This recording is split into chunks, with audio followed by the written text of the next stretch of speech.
So, AJ is a voice actor, a sound director, a creative imaging director, award-winning demo producer for JMC. That's J. Michael Collins, who um, also runs VO Atlanta, which I'll be going to in Wednesday, hopefully with the airlines straightened out. And the thing that I really wanted to focus on today is this imaging director. People who are interested in voiceover, of course, they have to learn the technique, and then they want to be recognized in the industry. So, can you describe in your words? I think I know what an imaging director is. What would you say your role is as an imaging director? An imaging director kind of falls along the lines of a creative services director. In radio terms, when I worked in radio, it was a creative services slash imaging director, meaning I was in charge of the image of each of the stations. I've worked in several different companies. The last company that I worked with before I left radio in 2011, they had 5 stations. And I was the imaging or brand manager, if you will, for what those stations sounded like, the personality, or I call it the stationality. And so I've tried to translate that into now the clients that I work with, and what their image is or should be or could be, and try to match the look and feel of what they're going for. So that's really what an image, you think of if you look at from a stylist perspective, if you're talking about fashion, an imaging creative director would be that from the audio space or from the video space for the visual of what that ad campaign or that company is going to look like. So that's kind of what an imaging director does. Same thing as a creative director. Right. So, what do you think stands out? Like, where do you start with someone? Let's, Some people have innate talent, like they just have that natural ability to be able to do um, to have a showmanship sense about them, or a showwomanship sense about them. And I look for personality for me. I mean, it's the voice is kind of secondary, really. I mean, obviously, you want to try to match a spec for a project that you're looking for, but I think for me, it's about just having a diverse palette of reads that you can pull from quickly. If you're kind of one note, um, that kind of stands out like a sore thumb. For me, if I say I want an A, B, and a C of a particular take, I think the more diversity, the more variety that you can give, that really perks me up. One, as a voice actor and as someone that's maybe casting for a project that's looking for a particular voice. If you can pivot, I can say, I want you to go the total opposite direction of what you just read. And you can do that innately. To me, that really stands out. And I find a lot of value in that. yeah, I would agree. Someone who studied voiceover with me just had their demo made and they sent it to me and said, "Can you give me some feedback?" And the one feedback I had was everything was pretty much the same. So I wouldn't have any interest. So okay, so variety is Variety is the spice of life. yeah.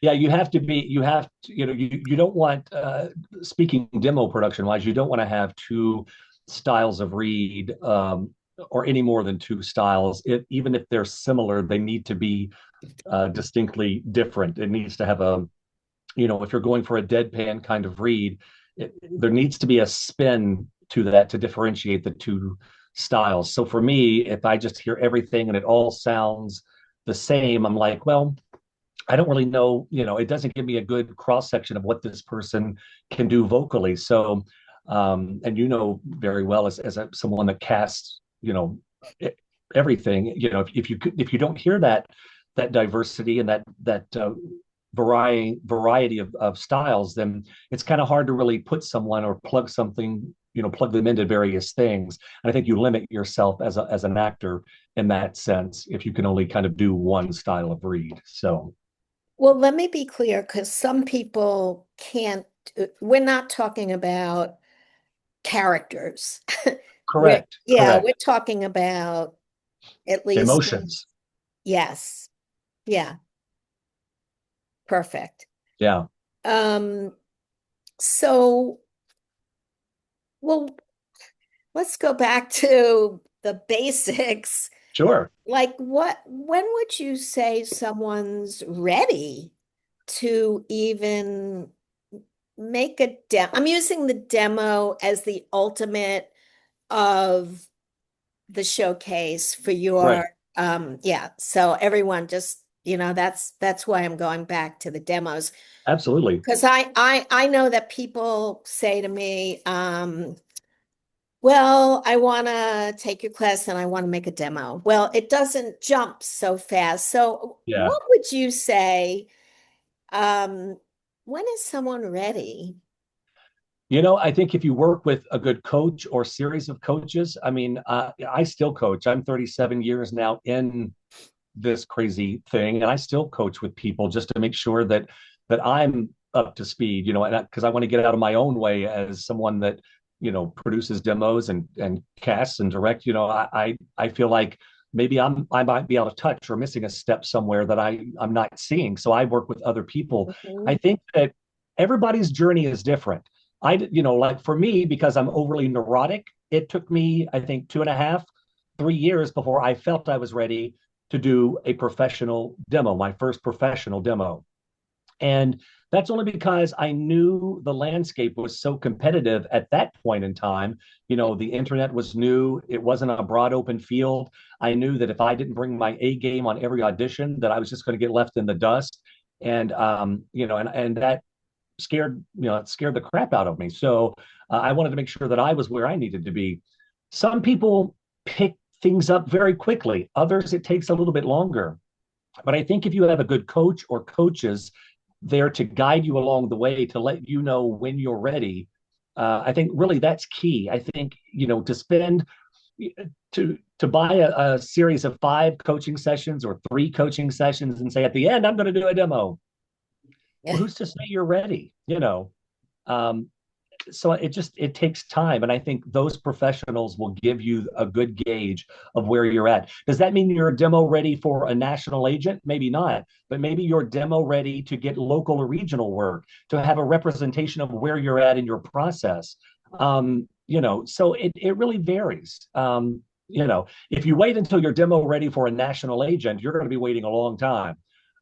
If you get to a point where you have the fundamentals and you can do local and regional work, then yeah, you could be demo ready with the caveat, hey, this isn't something you want to pitch to a national agent, Mm. but this is a good for a regional representation. And then you learn and you grow and you get a new demo and you progress that way. Sorry, that was a long answer. No, I'm so glad. I love the progression that you went through, because I agree. The first demo you make is your first demo, and it's Yeah, where you're at that point, and you're going to evolve. We all evolve in everything we do. absolutely. So, a demo.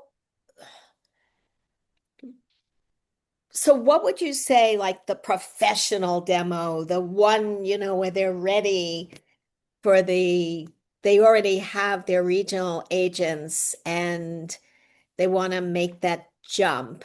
Um, how do you assess? How do you work with them?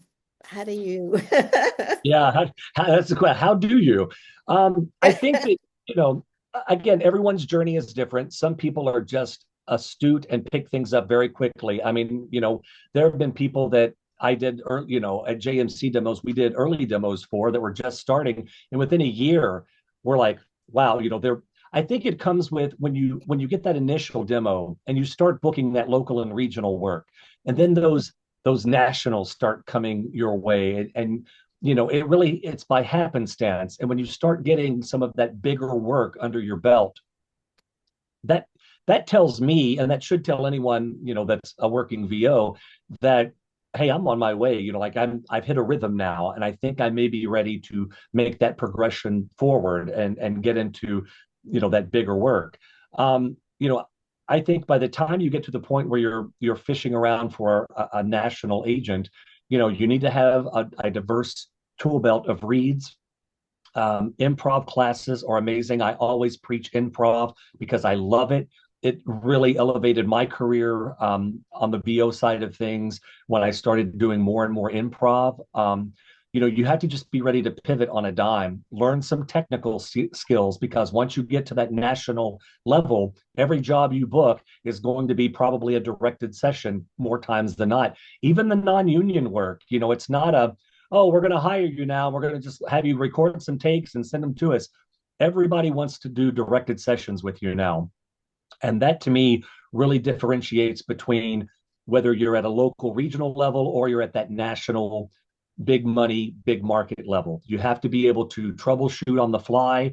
If they can't hear you, you got to be able to figure out quickly why. It's more than just being the voice actor at that point. And so I think that really differentiates between doing a local plumber spot that you just record it and you send it to them and they're like, oh, this sounds great. And that big national stuff where you're getting directed on everything you do, union or non. Now, I know for a fact there are some more mature people on here who are doing voiceovers or just getting back into it. They're not up on the technology, but I want to bring the point that there are local studios, LA, New York, any place Yeah. you are, where they do have special rates. It doesn't have to be that expensive. And so don't get scared off if you're not that great with technology, because once you book it, establish a relationship with one of those studios that they advertise, they put the word out there that they're open to voiceover artists so they're not like top, they're not charging the top price Right, of, right. the production that they would, yeah.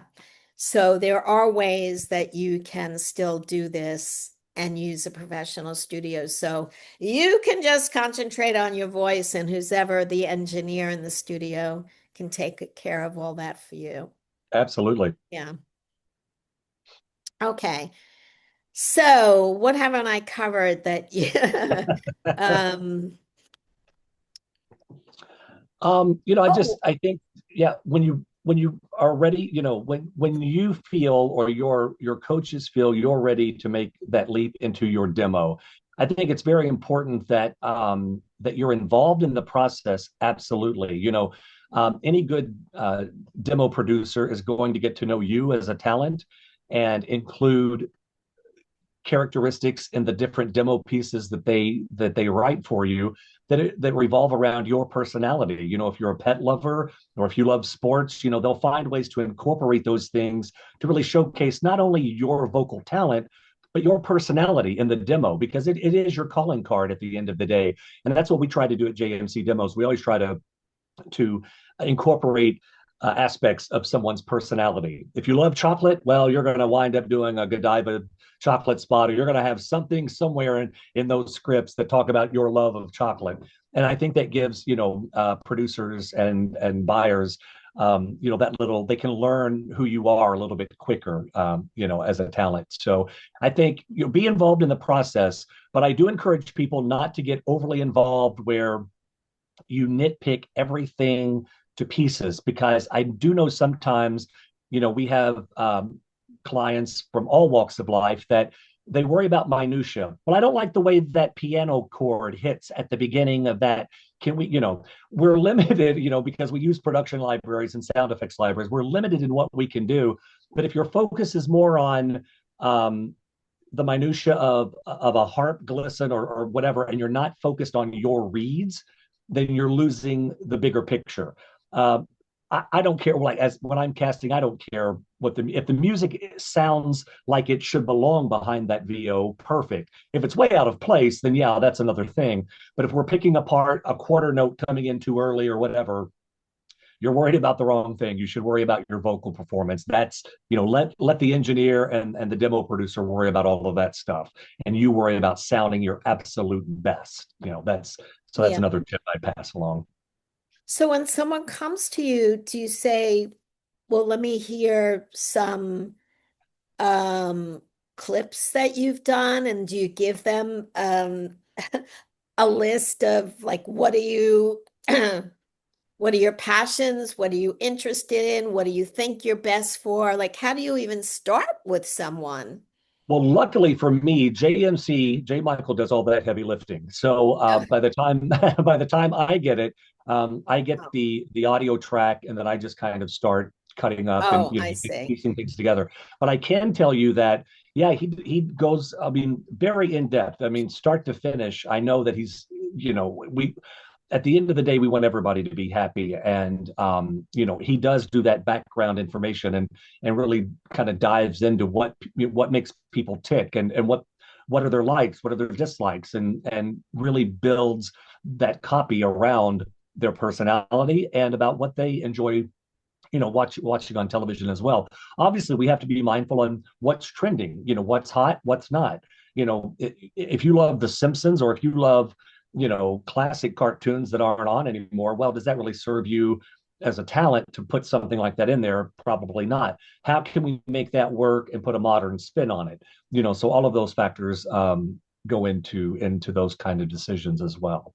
Well, you just slipped right into my next part of the discussion is what's Yay! happening right now? What's your experience of what's trending? And because you also use trending and you said we put a modern spin to it, like how can you describe that for Well, now? What's I happening watch right I now?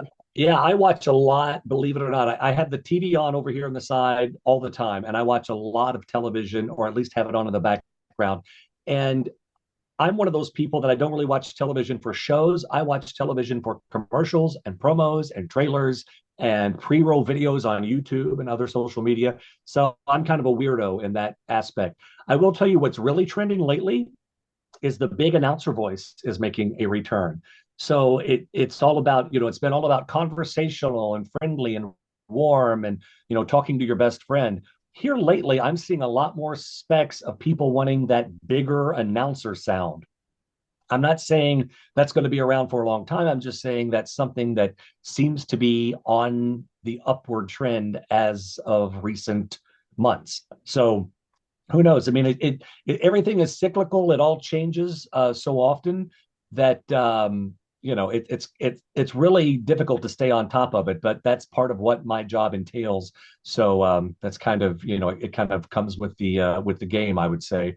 But yeah, I think I would encourage people to watch. If you do a lot of commercial Yeah. work, watch commercials.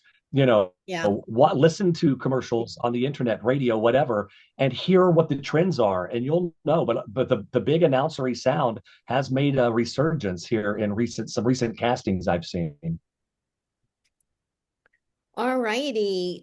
Jamie, are people asking questions? Everyone, Gosh, I hope so. please ask your questions so we can tailor this to you. Yeah, Um, I've seen a couple questions in the chat, so if anybody has one they'd like to go ahead and address now, feel free to turn your camera on and raise your hand.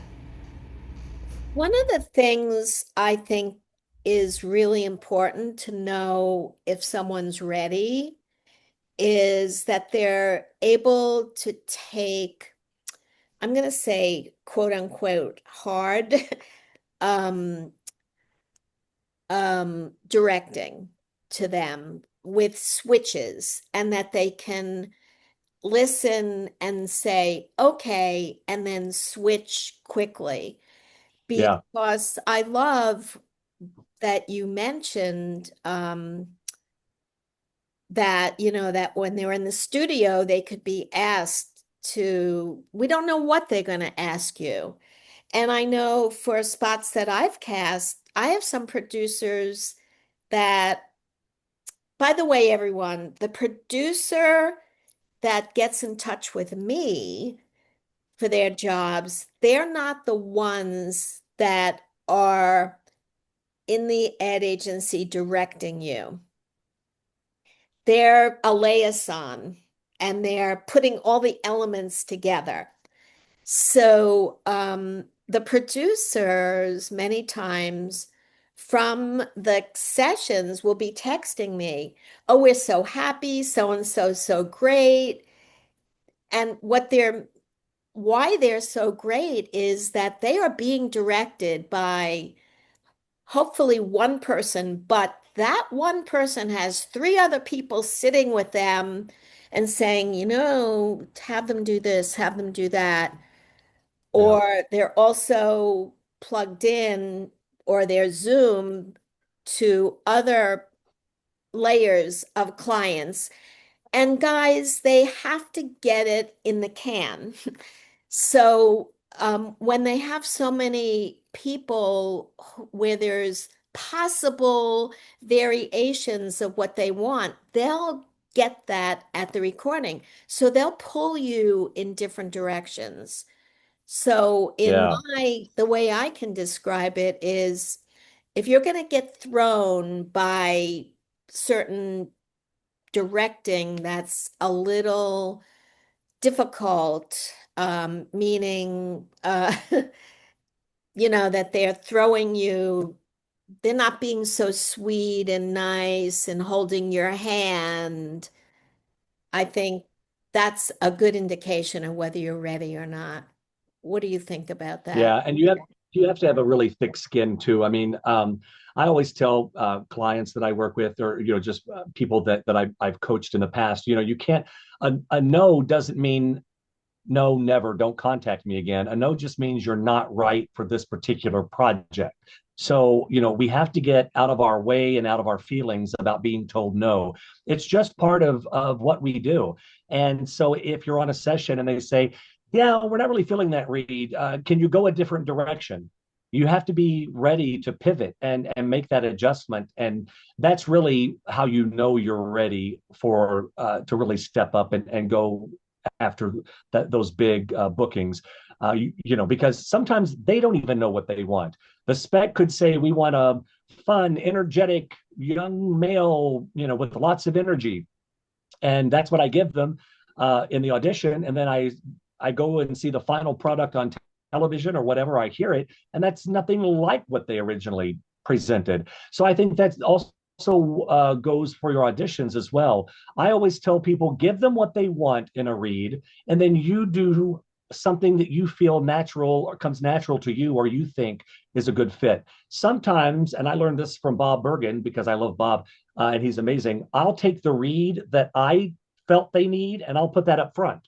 And then I'll give them what they want at the end, and if they, depending on if they say, no slate or let us know how many takes, I always give them what I think they need up front and give them what they think they want on the second take. But that's just my preference, because I will say, and I've got a great perspective being a voice actor and also doing casting and as a producer. I got to tell you, sometimes I'll get 200 auditions. And if the first line is, tonight, it's the biggest party of the summer, innately, 90% of the way people read tonight, it's the biggest party of the summer, sounds exactly the same all the way down.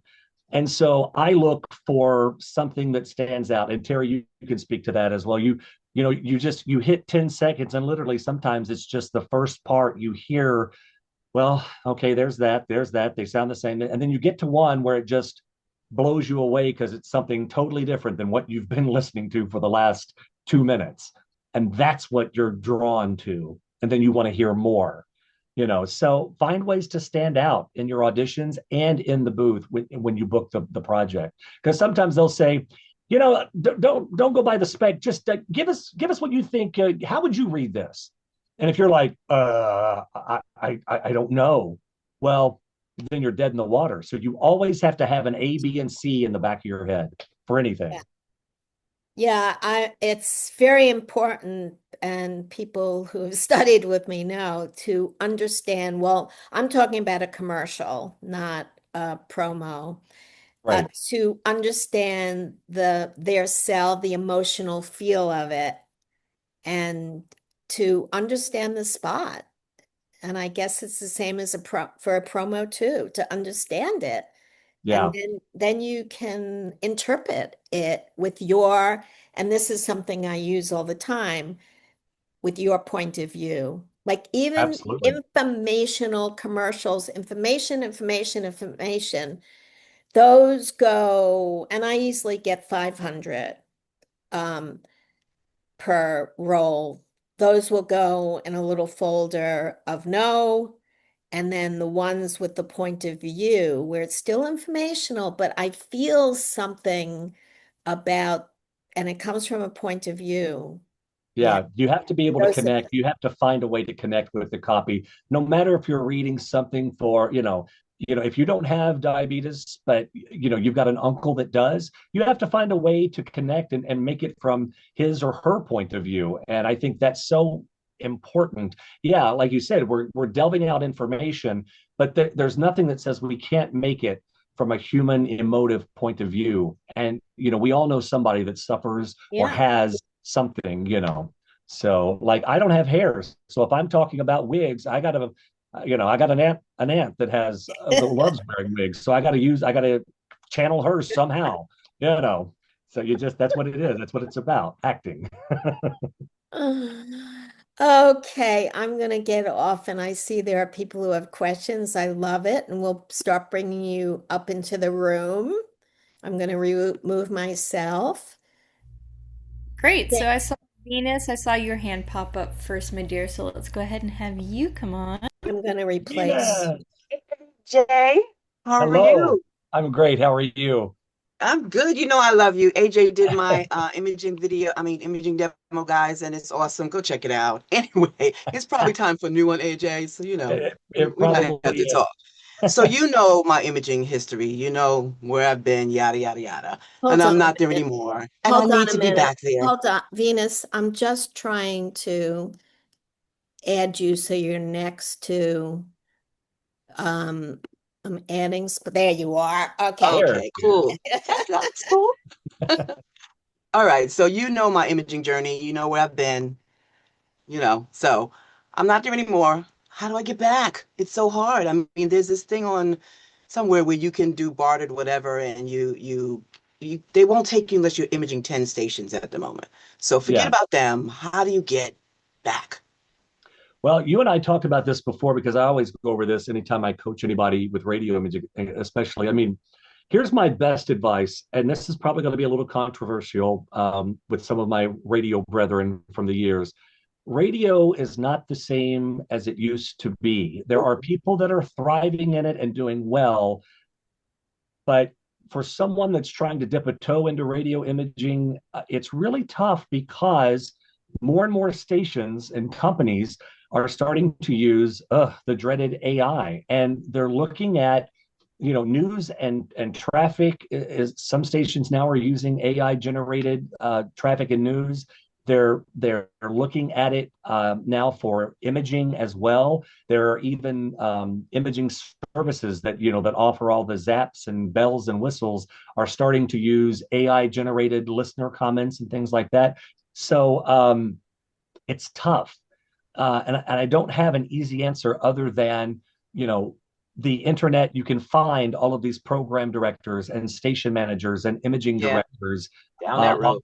online, and you can reach out and introduce yourself. More times than not, though, they're hiring. The bigger market stations are hiring through the top agents.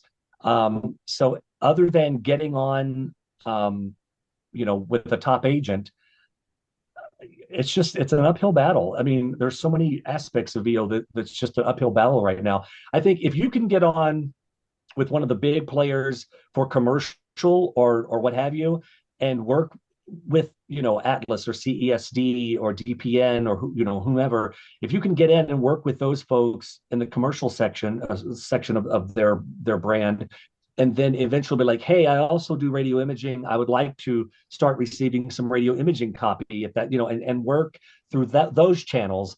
Okay. You might have some luck. But yeah, I mean, it's guerrilla warfare out there. You Yeah, go and, yeah. you just target market to specific stations in smaller markets and work your way up and still try to connect. But even those people now are going by the wayside, or they're doing multiple jobs, and everybody's just stretched so thin anymore in Do you radio. find that now that I know when I was on the tail end of it, because the big station I did all of it, every show, the whole station.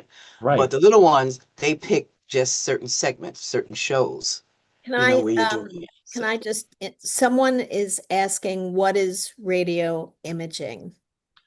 So radio imaging is basically you're the voice of the station. You're what they hear in between songs and commercials. Today's hit music, 99.7 DJX, and all the bells and whistles. That's a radio imaging voice. Similar to TV affiliate, if you're the voice of a television station. Tonight on the news at 10, blah blah blah blah blah, house fire, that kind of thing. So two different things. But radio imaging, yeah, you're the station or you're the voice of a radio station. So you provide all of the sweepers and all of the bits and pieces that they hear in between songs. That's what radio imaging is. So yeah, all right. it's rough, Venus. I mean, it's persistence pays off. I know we talked about that before, and you just gotta kind of be repetitive about it and circle back with people and check back in. I mean, my old Yeah. cluster of stations, 5 radio stations. At one time, I had 18 salespeople, 5 program directors, one for each station. And now I walked in about a year and a half ago to have lunch with one of my old coworkers, and there were 4 people in the entire building for 5 stations. Yeah. Just I'm trying to keep in touch with the PDs I know and reaching yeah, out to those I don't. Yeah. and Okay. circle out to radio consultants, brand captains, imaging captains. Try to find those people. It's become harder and harder, Yeah. unfortunately. But don't give up. I'm not. You You're can Venus, do fine. Give it. out. On that. Venus, Thank you. Yes, ma'am. who's your agent? Yeah. AJ. No. No, not. I I'll will. give you. Thank you, Terry. Yeah, Thank you, CESD AJ. and Atlas are 2 of the bigger radio imaging agents in Right. LA and New York. They handle a lot of major market radio Yeah. imaging radio stations. So, if you can get a foot in the door on the commercial side of things, I'd say do that for a year, and then just kind of start talking about, hey, I do radio imaging. This is what I've done, and see where that can get you. Gotcha. Do Thanks you, so much. do Always good you, to see and talk to you. Venus, do you Absolutely. do commercials? Yes, Do you voice I commercials? do. Oh, good. Yeah. Yeah. Yeah. Yeah. I do. Okay. All right. Thank Fantastic. you. You're welcome. Good to see you. You too. All right, Anoush, I see you had a question. Yes, hi. Thank you, Hello. AJ, for taking your time and coming and blessing us with your with everything that you've said. It's really helpful. Well, hopefully, all of my ramblings. Hopefully, you can find a nugget in there somewhere. Oh, there are a lot of nuggets. I'm like, I got a big pile right here. And of course, Terry, I took her branding and demo class, and she is by far the best person I've ever studied with for Oh, thank voiceover ever. you. Yeah, literally. So if anyone's thinking about it, do her class. She's Thank brilliant. you. You're welcome. And I'm a very hard. I don't. So I'm a teacher as well so I have very high standards, and so she exceeds them. So my question to you, AJ, is, and this is just sort of across the board challenge that I have. You said you have to listen for the trends of what's going on, and you said now the big announcery voice is coming back. Yay! So question. I mean, how do you? I mean, because I listen to a lot of commercials also, like whether it's on YouTube or I watch them or whatever. And I have not heard the big announcery voice kind of thing. It still seems very sort of like, conversational and who's your best friend and talk to your best friend kind of thing. So I wonder how does one understand what the current trend is? And if it's a current trend, we never know how long it's going to go. Right, right. So I think people, here's the thing. It's almost like, just throwing caution to the wind. I think sometimes people are out there fishing, like they hear. I know that several castings that I've sent out recently have said, we want this big and bold and in your face, and the specs have lent itself to not a traditional or not that conversational read. So I say that maybe trending is the wrong word. Maybe I should say an uptick. Let me say an uptick in those as of late. I mean, I think the conversational by far is still kind of the flavor of the day, absolutely. But I have seen an uptick in the bigger announcer voice, and I think that maybe because people are just looking for a way to stand out with their commercial or their product, and so it could be, well, let's give the old tried and true announcer read a go and see if we can make that stand out from all the other conversational stuff. Because if you think about it, when you're in the middle of what they call a stop set in radio terms, meaning a commercial break, if everything's conversational, warm and fuzzy, this Sunday, it's the big, and then, whoa, that kind of stands out more. So I don't know. I don't know I don't know why I'm starting to see a little bit more of those auditions come through.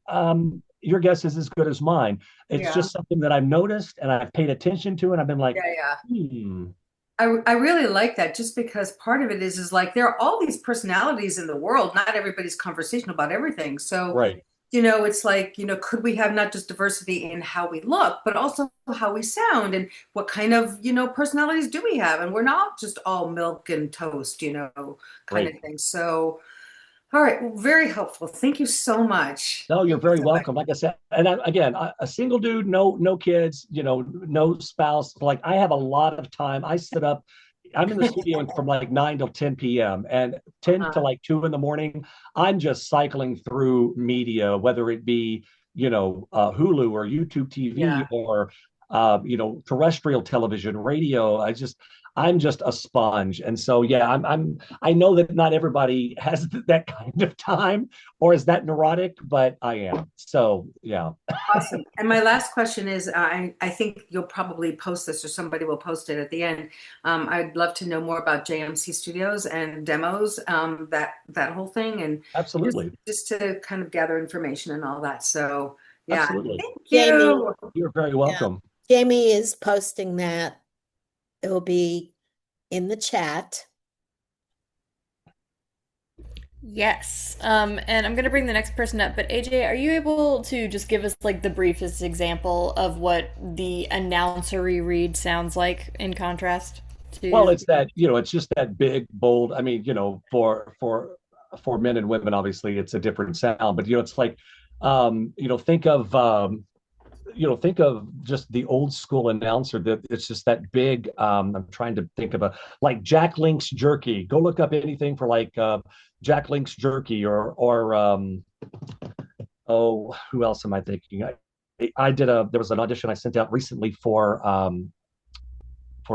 Kentucky Farm Bureau, and they wanted that bigger, they didn't want like the warm and fuzzy. At Kentucky Farm Bureau, we're your insurance agent for all of your insurance needs.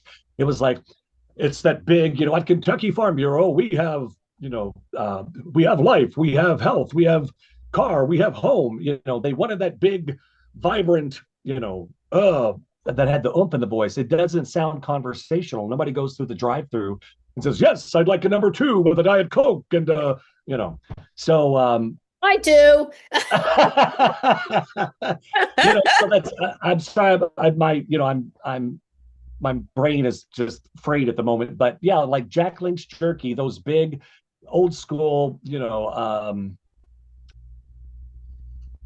Bernie Anderson type reads from back in the day. That that big gravitas kind of a sound to it. So that's kind of the announcer read that I'm talking about.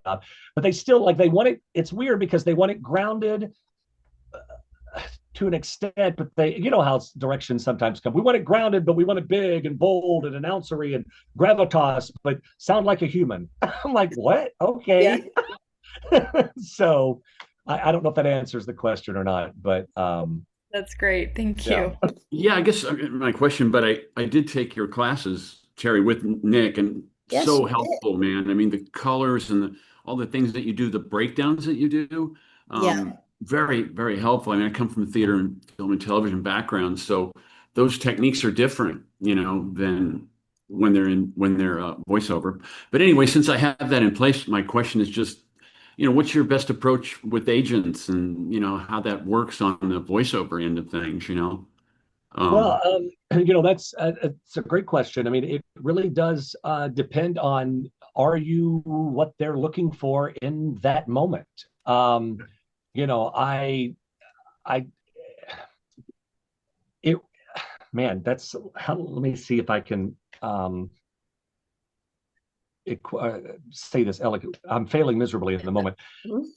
You should not go after an agent until you are 1,000% ready and sure that you can compete on the level of the roster that they already have. And the great thing about technology is that you can go to their website and you can listen to every one of the demos on their roster. If you feel, or if your coach feels that you could meet a need that they don't currently already have 3 or 4 or 5 of, then I would say, yeah, you might have a pretty good shot. If you have a friend that can walk you through the door of said agent, through a referral, because a lot of them now, they require referrals. Find out how they want you to submit. Don't just blindly find, an agent's email and just send your materials. Do they want you to send a link to your stuff? Do they want you to actually send an MP3? Do they require a letter of recommendation? Do you have to be recommended by someone who's already on their roster, or recommended by a VO coach, or, whatever? Everyone is very specific. So you want to make sure that you follow the proper guidelines of how they want you to submit. And again, just because if they may say no, it doesn't mean no, yeah, we're never interested. It just means we already have someone that fits, we already have several talent that fit that window that you're in. Submit again in 6 months. It's very fluid. But yeah, I would think that, you just want to make sure that your demo is absolutely killer and that you can compete with some of the biggest names in our industry, because that's who you're going to be auditioning against if they bring you on. Do you have a body of work already? Do you have a client list that you can bring to them where they can, you could say, well, here's what I've got so far. I've done these national spots. I have these clients that book me for work on a monthly basis, a weekly basis, what have you. That you can present to them, that they can then bring in under their umbrella and help you manage moving forward. That's the kind of thing they really look at. All right. Thanks, AJ. I appreciate that. Thank you. You're welcome. I hope that helps some. Yeah, it does. I'm kind of in that spot where I have a pretty strong demo and got myself very prepared. So, because I know how competitive it is, you want to be the best you can be. So, yeah, very helpful. Because just in that spot where, okay, how do you approach an agent? What's the best way to do that? And that's that sort of thing. So, thank you. Absolutely. Yeah. And another tip I can give to everyone is that, you just want to make sure, like I said, your demo is on point and it's national representation ready, because the worst thing you can do is send a really bad demo to an agent. Trust me, they're going to remember that a lot longer than they're going to remember a really amazing demo. And that'll kind of hinder you from being looked at seriously down the line if you send them a really amateurish, not on point demo. So yeah, always put your best foot forward, for sure. Thank you, AJ. I appreciate it. Thanks, Mitchell. Appreciate the question. Thanks, Mitchell. So Lynette. Thanks, Terry. Elliot, I see you. Thank you. Good seeing you. Hi, AJ. My question is, what would you tell us about how to handle material that was probably not read aloud before it was handed to the voiceover talent, or is really awkwardly written?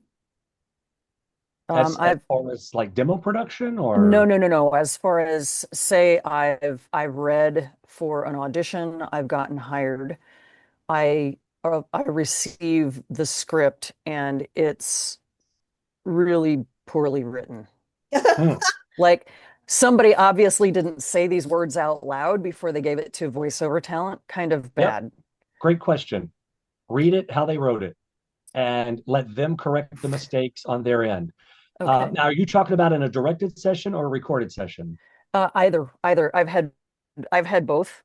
Okay, so It's in those, not easy in a recorded session just because you're standing here thinking, this doesn't even make any sense in my face. yeah, so this is what I would typically do. I would record it as if it's a non-directed session, I would record it as is, and then I would give them a couple of takes of what I think they thought they meant. Okay. And then in the email, I would say, I would just point out, hey, I read this as it was written verbatim, but then I also did a couple of versions where there were a couple of things that didn't read right to me, but I read it as is. But I also did a couple of versions where I kind of tweaked things. I mean, it's anymore. It's just you never know. I mean, for me, I would much rather give them what they want and then go back and like read the version that I think they meant, as Okay. opposed to just reading it and moving on. Okay. Because I think that shows that I gave you what you wrote, but I also, it looked like there was a typo. So now I did this. I went above and beyond and did this. And it shows them that you care. Okay. That, oh, well, they took the time. They could have just said, I'm going to read it as it is and move on. But they took the time to interpret my hieroglyphics and fixed it. And so I think that makes you more valuable as a talent too. Okay. But it's a catch-22. Sometimes you'll get people that are salty about it, and well, yeah. I work with a lot of people who are very proud of their words. Yeah. So I don't it's a fine line between steering out of your own lane and trying to be the writer, because I'm also a writer, which is hard. where some of this comes from. And getting the job done the way they need. Yeah. At the end of the day, my best advice is you're the talent, not the writer in that circumstance. So again, give it to them how it's written, and then give them some alt takes. I mean, that I do the same thing. Like I'll read it phonetically proper, in my takes. And then I get more slangy with it because I think more and more nowadays, especially with the younger generation, instead of them saying, "Oh, we're going to be leaving soon." Well, no, they're going to be leaving. Leaving. Okay. We're going to be leaving soon. It's very English has become very relaxed and very casual. And so, yeah, I mean, I try, but to me, nowadays it doesn't sound right if I'm, we're going to be leaving soon. We're going to be leaving soon. You know what I'm saying? So I guess pinkies up. Yeah, we shall be leaving shortly. It's weird. So yeah, I mean, I'd say give it to them how they want it, and then an interpretation. And I think that shows them, oh yeah, well I screwed that up, but they saw that, they fixed it. I like the extra effort. Okay. But it can work both ways sometimes. Just hang on for 8 seconds. It's like a bull. If you hang on for 8 seconds, you might want a belt. Make it through the take. Exactly. Well, thank you. I appreciate you. You're very welcome. Lynette, I'd like to add that this is nothing new. All the years that I had people come into my studio to audition, I can't tell you how many times the actors would walk over to me with their script and say, because many actors are literature majors. I mean, and they said, or writers. Yeah. Terry, this just is not written proper English. And at that point, I would have to say, we have to do it that way.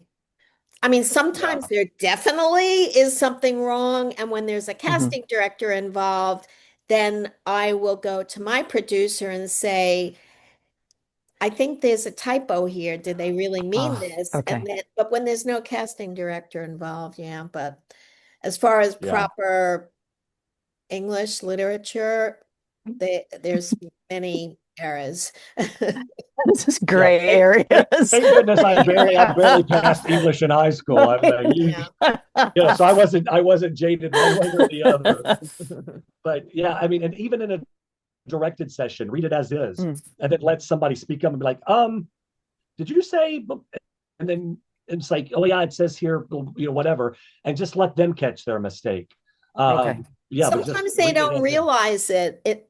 yeah, With everything a script goes through, it's really amazing. And the actors will say this too, we'll laugh about it. Now they realize it when we're yeah, reading it, like it yeah, went through so many processes, yeah, including legal, Yeah, by I was the going to say, did this way. go through legal? exactly, exactly. So I Okay. love that you said that, AJ. Sometimes they just have to hear it. Yeah, And it's just part then of they the. realize it's wrong. Well, nobody wants to be told their baby's ugly, Exactly. and a writer takes We that have to be as a writer. careful. Yeah, you have to tread very lightly because it's like it's That's my question. Yeah. yeah, yeah. Yeah. So yeah, it's a very sensitive thing. So yeah, good Okay. Well, question. thank you. You're welcome. Very nice to meet you.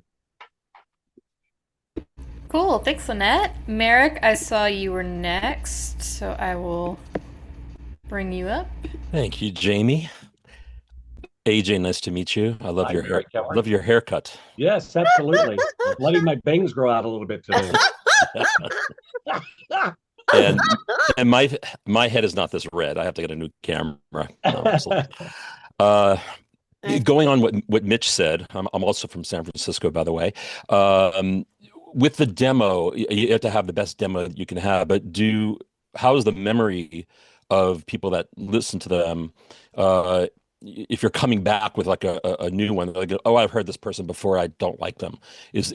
Are they open to things evolve, as Terry said? Oh man, that's a good question. I really don't have a lot of insight into that other than wow, that's a doozy. Yeah, I mean it's kind of hard. It's like, if you reach out to a major agent and they're like, now, no, no, not right now, and then you come back in 6 months with the same demo. I mean, usually you get feedback from, sometimes you will get feedback from an agent that says, hey, I really like your demo. We just have several people that are similar on the roster. So we're not really adding anybody, with your sound right now. Well, I take that to mean if they liked your demo, but they just already have, enough people, then that just means there just wasn't a spot for you. So that does, but if they say, well, some agents will really go the extra mile and say, yeah, I didn't really like the Walmart spot. You might want to move the Ford spot up front, and give you feedback. And if that's the case, then you go back and you rework your demo. Listen, I always say, if you send your demo out to 10 people and say, hey, give me feedback, you're going to get 10 different answers.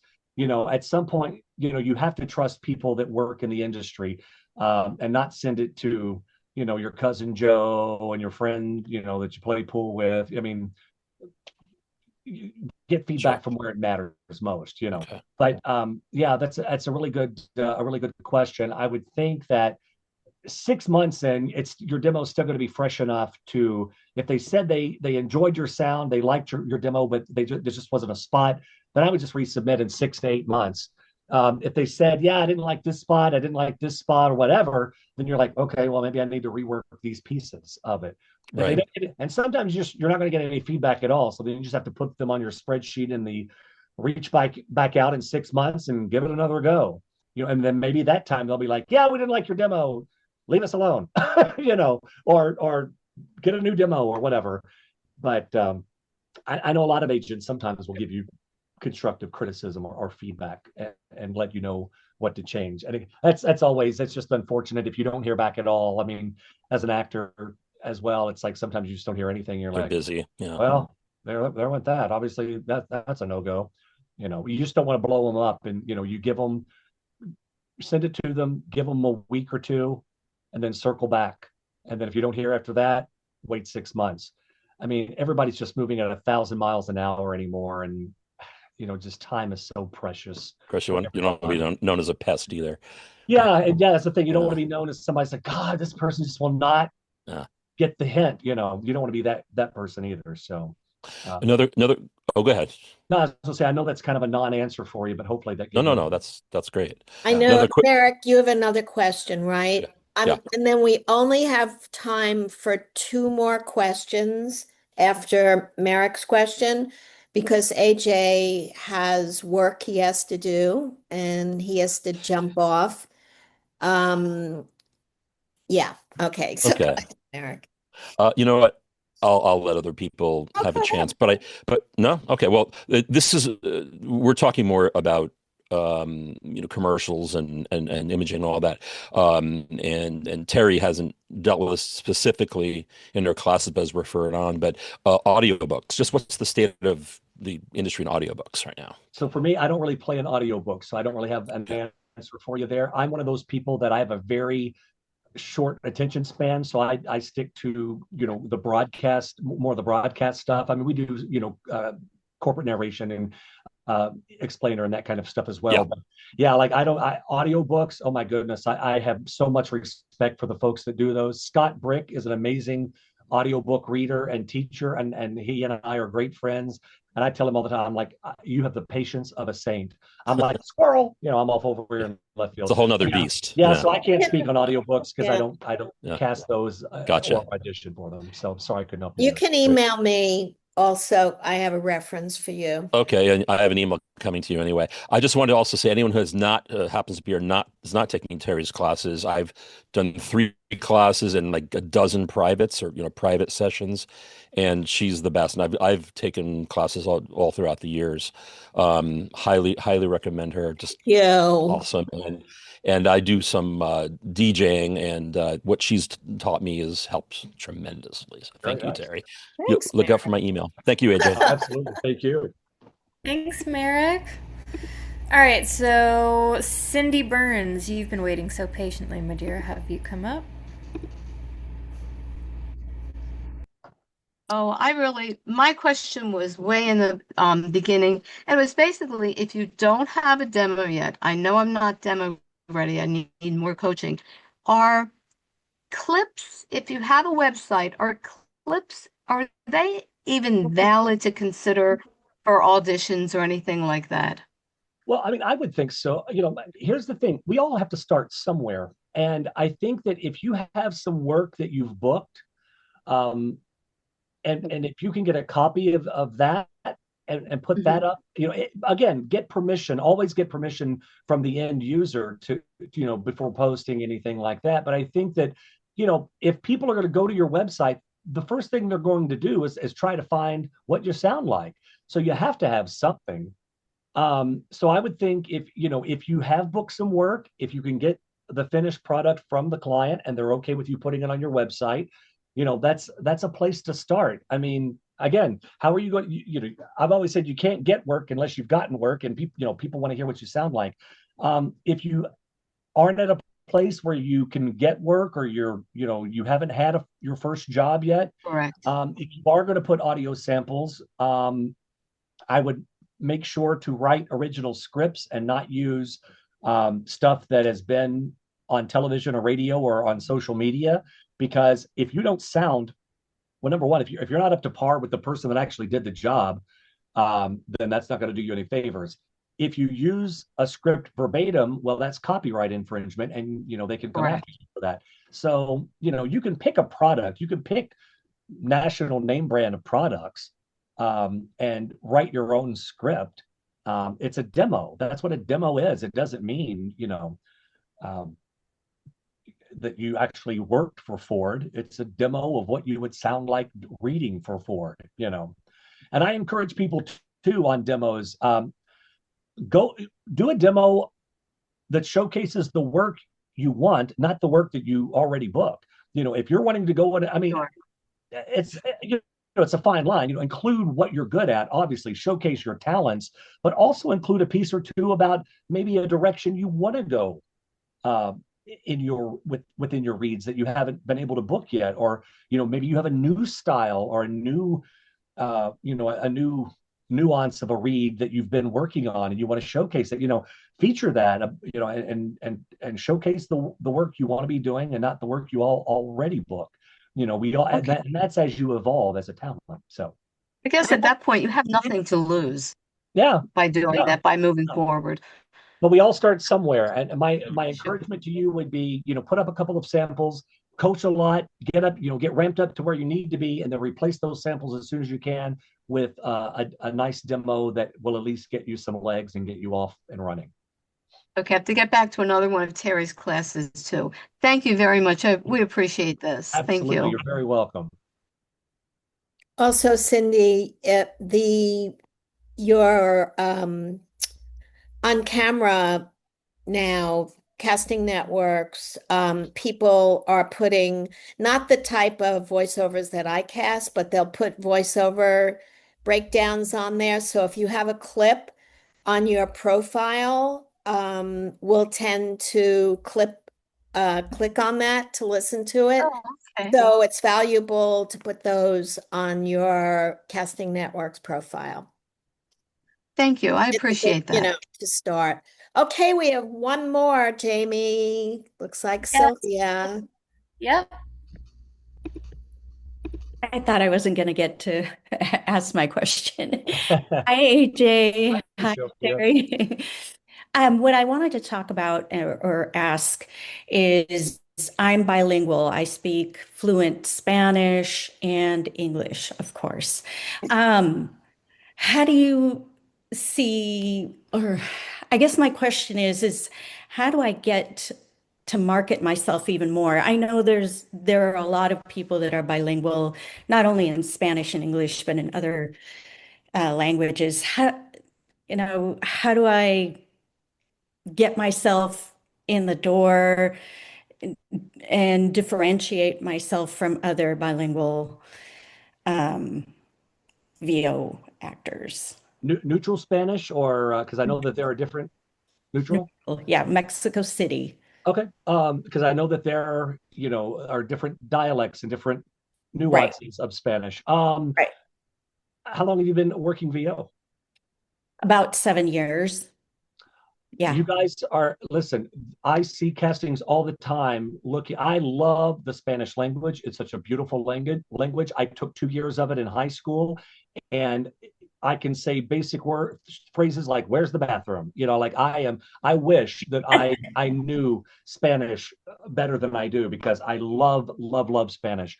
Mhm. There are a lot of opportunities and a lot of castings I see for bilingual talent that come my way.